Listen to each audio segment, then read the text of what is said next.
Hello friends, मैं रेखा स्वागत है आप सभी का हमारे चैनल पर। तो फ्रेंड्स, आज हम सीखेंगे 4 टक्स बेल्ट ब्लाउज की कटिंग एंड स्टिचिंग। अगर आप इस वीडियो को पूरा देखते हैं तो आप इसमें सभी साइज की कटिंग करना सीख सकते हैं। अगर आप पढ़े नहीं हैं तो मैं आपको इंची टेप से किस तरह से निशान लगाना है वो भी बताऊंगी। तो चलिए फिर शुरू करते हैं। सबसे पहले हम अस्तर लेंगे। तो ये मैंने कॉटन का अस्तर लिया है। फोल्डिंग से आपको बिछाना है। खुली वाली साइड बाहर को कर लेनी है और बंद वाली साइड अपनी साइड करके बिछा लेना है। सबसे पहले हम 1-1 इंच पर मार्किंग करेंगे। ये हम मार्जिन ले रहे हैं। आधा इंच हमारा शोल्डर में जाएगा और आधा इंच हमारा कमर में, इसीलिए आप सबसे पहले मार्जिन ले लीजिए। अब इसके बाद से फ्रेंड्स, आप अपनी तैयार लंबाई इजीली निकाल सकते हैं। यानी जितनी भी आपको तैयार ब्लाउज चाहिए उसके हिसाब से आप फिक्स ले लीजिए। यानी मार्जिन तो हम नीचे ले ही लिए हैं। अब यहाँ पर हमें बस हमारी तैयार लंबाई लेनी है। तो आप जितना भी पहन रहे हो 14, 15, 13 उतना ले लीजिए। तो मैं यहाँ पर 14 इंच पर मार्किंग कर रही हूँ, क्योंकि हमारे ब्लाउज की लंबाई है जो 14 इंच रहेगी। अब इसके बाद से जो हमारी लंबाई निकलती है, यहाँ से हमें अपना शोल्डर निकालना है। तो डीप नेक के अकॉर्डिंग हम यहाँ पर 5.5 इंच शोल्डर लेंगे। अगर आप नॉर्मल बना रहे हो गला तो आपको 6, 6.5 के बीच में लेना है। यानी जितना छोटा गला रहेगा उतने ज्यादा शोल्डर आएंगे। अब यहाँ से हमें आर्मोल लेनी है। तो यहाँ आर्मोल समझ लीजिए, अगर आप 32 और 34 के लिए बना रहे हो ब्लाउज, 5.5 इंच आर्मोल लीजिएगा डीप गले में। इसके बाद अगर आप 36 का बना रहे हो तो 3.25 इंच लीजिएगा। 38 में 6 इंच आएगा, 40 में यहाँ पर 6.25 आएगा, 42 में 6.5 आ जाएगा। तो इसी तरह से हमारा बढ़ता जाएगा। मैं यहाँ 34 साइज का बना रही हूँ, इसीलिए 5.5 इंच पर मार्किंग की हूँ। अब जहां पर हमारी आर्मोल आती है वहां से एक बार हम नाप लेंगे। जितना हमारा शोल्डर था ना उतना ही हमें यहाँ पर मार्किंग देख लेना है, ताकि हमारी जो आर्मोल की लाइन है वो एकदम सीधी निकल कर आए। अब इसके बाद से हम लाइन को सीधा कर लेंगे। अब जहां पर हमारी आर्मोल आई है वहां से हमें हमारे सीने का चौथा भाग लेना होता है।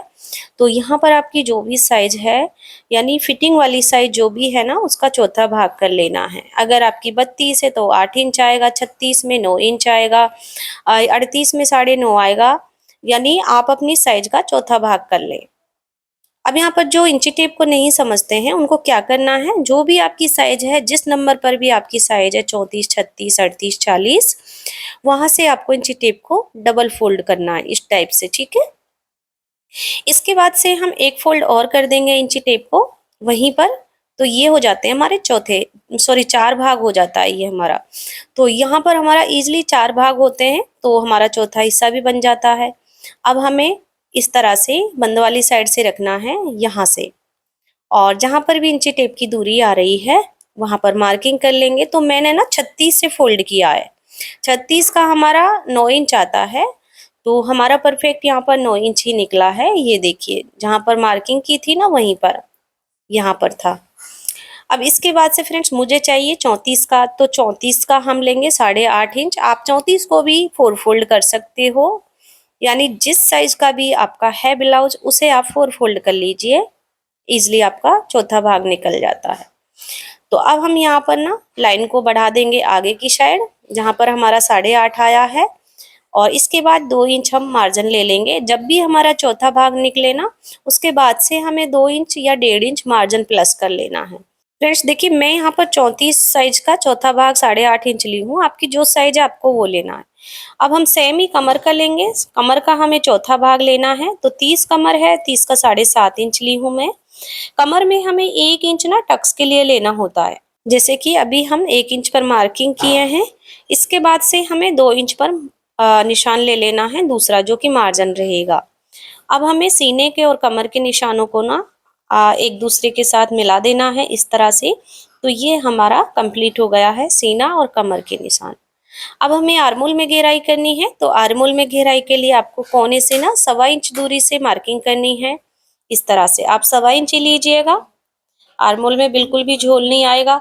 इसके बाद से हमें ऊपर से घेराई नहीं करनी है। यानी ऊपर से घेराई करते हैं, कई बार क्या होता है, जितनी आर्मोल होती है उसका सेंटर निकालने के बाद से घेराई करते हैं, तो उसमें क्या सलाने के चांस रहते हैं। आपको करना क्या है, जो हमारी लाइन बनी हुई है ना दोनों साइड एल बन जाता है। तो इन लाइनों से ना हमें 2-2 इंच की दूरी रखनी है कोने से। कोने से दोनों लाइन पर 2-2 इंच का देख लीजिए आप लोग। फिर इसके यहाँ से हमें गहराई कर देनी है इस तरह से। तो इस टाइप से हमारी गहराई कंप्लीट हो जाएगी। ये हमारी बैक की गहराई है, फ्रंट की हम बात फ्रंट पल्ले में देंगे। अब इसके बाद से फ्रेंड्स देखिए हम टक्स का निशान लगा लेंगे। तो टक्स के लिए 4.5 इंच की दूरी रखनी है आप लोगों को हर साइज में, और लंबाई हम गले के अकॉर्डिंग लेते हैं। तो यहाँ पर थोड़ा डीप गला रहेगा हमारा, तो उसी के हिसाब से हमारा टक्स की लंबाई कम हो जाती है। अगर छोटा गला होता है तो हम टक्स की लंबाई को बढ़ा देते हैं। तो मैं यहाँ 9.5 इंच पर गला रखूंगी, 4.5 इंच का टक्स ली हूँ। आप अपने गले के हिसाब से टक्स को कम ज्यादा कर सकते हैं। अब जो हमने 1 इंच टक्स के लिए लिया है ना साइड में चौड़ाई के लिए, तो उसे हम यहाँ पर प्लस करेंगे। जब सेंटर निकाल लेना आपको हाफ इंच दोनों साइड से ले लेना है और ऊपर की साइड इस तरह से तिरछे में मिला देना है। इसी तरह से इसकी सिलाई की जाती है जैसे कि हम मार्किंग किए हैं। अब हम गले का निशान लगाएंगे। डीप गले में 2 इंच की चौड़ाई रखनी है आप लोगों को, और फिर यहाँ से हम 9.5 इंच की लंबाई रख रहे हैं। नीचे से 3.5 इंच की चौड़ाई आप अपने हिसाब से कम ज्यादा कर सकते हैं गले को, और फिर यहाँ पर निशानों को आपस में जॉइंट करेंगे और राउंड नेक का शेप दे देंगे। तो फ्रेंड्स बैक पल्ले की जो मार्किंग है ना हो गई है। अगर आपका गला गिरता है तो आप हाफ इंच शोल्डर को डाउन कर लीजिए गले की साइड, इस तरह से आपका गला बिल्कुल नहीं गिरेगा। अब इसके बाद से हमें कटिंग कर लेनी है। तो जो भी हमारी बाहर मार्किंग हुई है उन्हीं पर हमें कट करना है। मैं गले को अभी डाउन नहीं कर रही हूँ, यानी शोल्डर को डाउन नहीं कर रही हूँ, बाद में करेंगे जब हम फ्रंट पल्ला कट करेंगे। अभी हमें क्या करना है, खुली वाली साइड को अपनी साइड पलट लेना है इस तरह से, और किनारे वाली साइड हमारी तरफ आ जाएगी। अब क्या करेंगे, हाफ इंच पर मार्किंग करेंगे। तो आपको ना ये हाई हुक के लिए पहले मार्किंग कर लेनी है किनारे से, और फिर आपको एक सीधी लाइन बनानी है। ये फ्रेंड्स हम जो हाई हुक की पट्टी जॉइंट करते हैं ना, मार्जिन लेते हैं उसके लिए। अब उसके बाद हमें बैक पल्ले को लेना है, और जो हमने मार्जिन लिया है हाफ इंच का उसे छोड़ते हुए बैक पल्ले को सेट करना है। अब हमें क्या करना है, जो बैक पल्ला है हमारी सेम इसकी कॉपी कर लेनी है। इस तरह से शोल्डर आर्म होल हम बिल्कुल बराबर रख लेंगे इस टाइप से, क्योंकि इन्हें हम बिल्कुल नहीं बढ़ाते हैं। और अभी देखिए साइड में हम बराबर ले रहे हैं।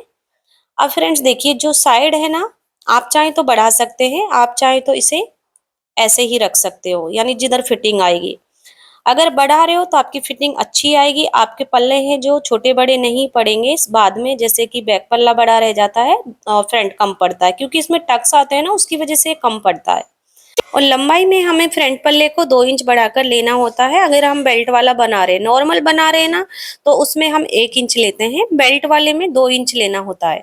तो यहाँ पर लंबाई में 2 इंच प्लस करते हुए हम एक सीधी लाइन बना लेंगे। इसके बाद से अगर जैसे मैंने बोला है साइड में आप 0.25 इंच बढ़ा लीजिए। अगर आपकी गुंजाइश है कपड़े में तो आप बढ़ाएंगे, बहुत अच्छी बात है, क्योंकि हमारी फिटिंग बहुत अच्छी आती है। अगर नहीं बढ़ाते हो तो ये समस्या जो होती है ना छोटा बड़ा होने की, तो वो बनी रहेगी। तो इसीलिए हम हमेशा अपने ब्लाउज में 0.25 इंच बाहर की साइड बढ़ाते हैं। ये हम आप लोगों के ऊपर छोड़ते हैं, आपके पास ऑप्शन है।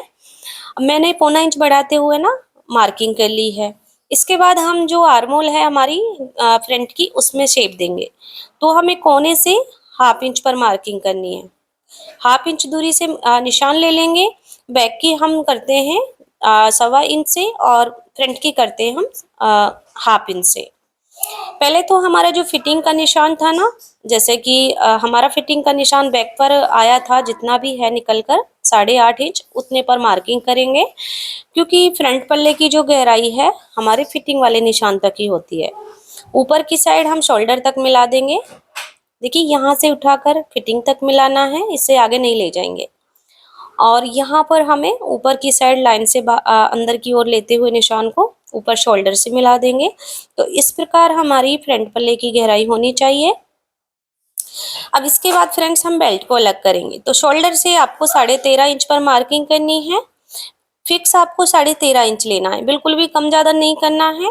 आप 12.5 या 13 पे बेल्ट को अलग करते हो तो आपकी बेल्ट है जो ऊपर की ओर चढ़ती है। तो आपको हर साइड में 13.5 इंच पर लेना है, बहुत परफेक्ट तरीका है ये।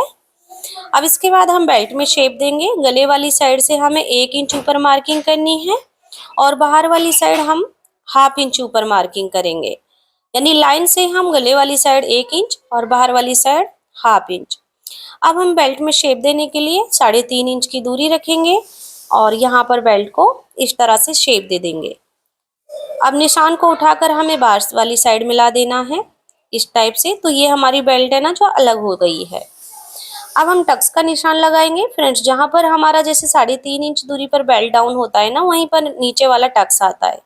तो इसकी लंबाई हम 2.5 इंच लेते हैं। तो यहाँ पर 2.5 इंच की आपको लंबाई रख लेनी है। अब मेन होता है इस टक्स की चौड़ाई, क्योंकि अगर हम इस टक्स की चौड़ाई कम लेंगे तो हमारा पफ कम बन कर आएगा, और अगर हम इसकी ठीक ठाक चौड़ाई रखेंगे परफेक्ट तो हमारा पफ बहुत अच्छा आएगा। तो आपको ना सेंटर से दोनों साइड से 1-1 इंच लेना है, टोटल इसे 2 इंच पर मार्किंग करना है। तो इससे हमारा पफ बहुत अच्छा बनकर आता है और जो चपटा जैसा शेप आता है ना वो नहीं होता है, यानी फिटिंग सामने से अच्छी आएगी। तो हम 2 इंच लेते हुए ना इस तरह से ऊपर की साइड सेंटर पर मिला लेंगे मार्किंग को। अब इसके बाद हमें गले वाले टक्स निकालना है। तो पहले हम गले की मार्किंग कर लेते हैं। 2 इंच हम लाइन को छोड़ते हुए मार्किंग कर रहे हैं और 6.5 इंच हम लंबाई। अब आप अपने अकॉर्डिंग लंबाई अपने हिसाब से ले सकते हो, जैसे 7, 7.5, 6, 6.5। मैं यहाँ 6 ली हूँ। नीचे से 3 इंच की चौड़ाई और राउंड नेक का शेप दे रहे हैं।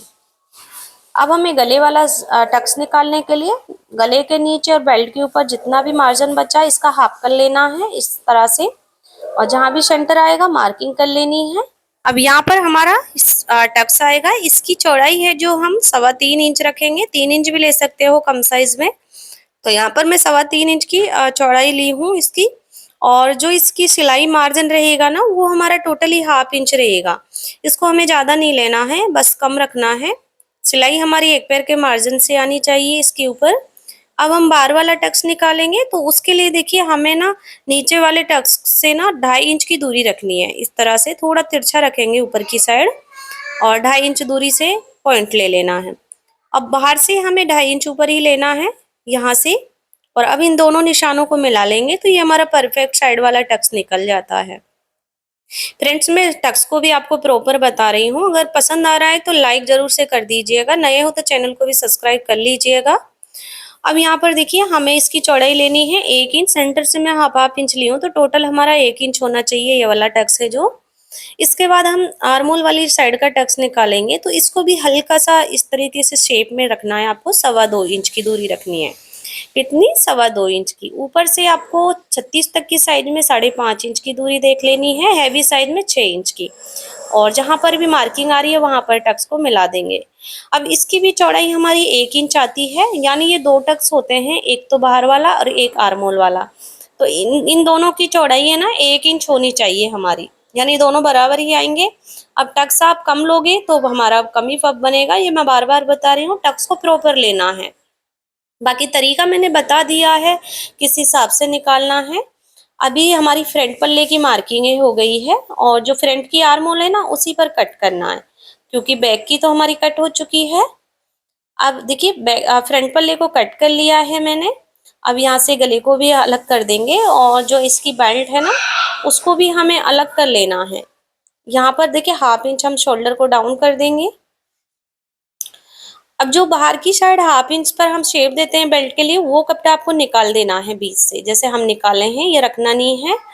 हमारा 2 इंच का जब टक्स आएगा ब्लाउज में तो बेल्ट साइड से बड़ी रह जाएगी, तो इसलिए आपको 1.5 इंच से कट करना है। 2 नहीं करें, 1.5 इंच कीजिएगा। अब हम स्लीव का कट कर लेंगे तो यहाँ पर डबल फोल्डिंग में पहले से ही कपड़ा रखा हुआ है, एक फोल्ड और की है तो ये 4 फोल्ड हो गया है। सबसे पहले हम मार्जिन ले लेंगे नीचे की साइड 1 इंच। 1 इंच ही मार्जिन आएगा हमारा। इसके बाद से हमें अपनी तैयार बाजू की लंबाई निकाल लेनी है। तो यहाँ पर हम 7 इंच लंबाई ले रहे हैं तैयार, ठीक है। तो हमें दोनों साइड से बराबर लेते हुए लाइन बना लेनी है। अब बड़ी बाजू हमारी 6 इंच से बड़ी बाजू होती है जो 3.5 इंच पर डाउन होती है, तो मैं 3.5 इंच नीचे एक मार्किंग कर ली हूँ। अब हम आर्मोल को निकालेंगे। बैक पल्ले की आर्मोल को इस तरह से घुमाते हुए इंची टेप नापना है। देखिए इस तरह से आप फिटिंग देख लीजिए। 7.5 इंच हमारी 34 की फिटिंग आती है, 32 की 7 आती है, इसी तरह से बढ़ती जाती है। 2 इंच मार्जिन है। तो अब हमें क्या करना है, इस तरह से डाउन वाले निशान पर 7.5 से हम इंची टेप रखेंगे, 2 इंच मार्जिन ले लेंगे। जितना हमने ब्लाउज में लिया है। मोरी का दूसरा भाग ले लेना है और 2 इंच मार्जिन ले लेना है, फिर इसको हम मिला लेंगे। तो ये हमारा फिटिंग और मार्जिन निकल चुका है।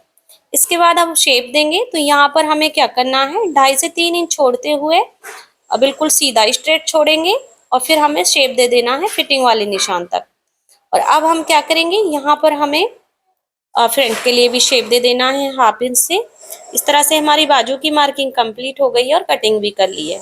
अगर आप पहले ही गहराई को निकालना चाहते हैं फ्रंट की, निकाल सकते हैं, मैं बाद में निकालूंगी जब हम सिल लेते हैं इसे। अब देखिए पूरे पार्ट्स पर हमारी कटिंग हो गई है। अब आपका जो भी मेन कपड़ा है उस पर रखते हुए इन्हें कट कर लीजिए। सबसे पहले आपको बैक पल्ला निकाल लेना है, क्योंकि बैक पल्ला अगर हमारा बंद साइड से है तो हमें बंद वाली साइड पहले चाहिए। तो हम यहाँ से देखिए बराबर से रखते हुए ना थोड़ा थोड़ा मार्जिन छोड़ते हुए मेन कपड़े को कट करेंगे। जब भी आप कट करें फिक्स कट ना करें, थोड़ा सा मार्जिन छोड़िएगा, क्योंकि कपड़ा है बाद में छांट सकते हैं इसे, लेकिन कम नहीं पड़ना चाहिए। अब इसके बाद से साइड में हमारी बाजू के लिए थोड़ा काम दे रखा है, और पहले मैं फ्रंट पल्ला निकालूंगी, नहीं तो हमारा जहाँ पर काम है ना बाजू के लिए वहां से निकल जाता। तो अभी हमें नीचे की साइड से ही फ्रंट पल्ले को निकालना है। तो यहाँ पर इसी तरह से हमें थोड़ा थोड़ा मार्जिन छोड़ते हुए कट कर लेना है। तो फ्रेंड्स यहाँ से हम स्लिप को कट कर लेंगे, दोनों स्लिप को बराबर रखेंगे और बीच से फोल्डिंग करते हुए कट कर लेना है।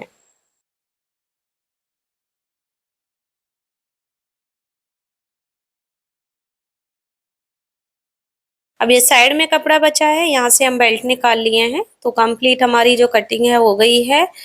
उम्मीद करती हूँ फ्रेंड्स समझाने का तरीका है जो पसंद आया होगा। वीडियो अच्छी लगी तो लाइक शेयर जरूर से कर दीजिएगा। अभी तक आप लोगों ने हमारे चैनल को सब्सक्राइब नहीं किया तो प्लीज़ चैनल को भी सब्सक्राइब जरूर से कर लीजिएगा। धन्यवाद।